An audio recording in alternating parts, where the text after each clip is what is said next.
My dream from being a little kid was to beat Klitschko. When I was only young, Klitschko was a world champion, so I was always looking at him.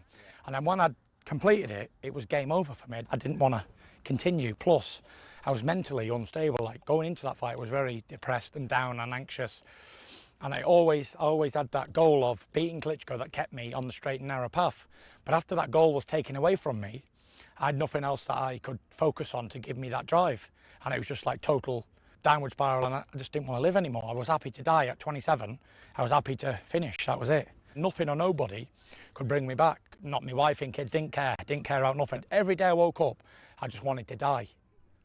It's a crazy way to be, but only people who understand, like, who've been through depression and all that sort of stuff, will understand what I'm saying. And when you're so down and every day you wake up, even if it's sunshine and it's grey and you're negative all the time, and you're infectious, you infect people who are around you, make them negative and down, and you push everybody away and you just want to be left alone, like in a dark corner and left alone. But my problem is I was eating as well, comfort eating.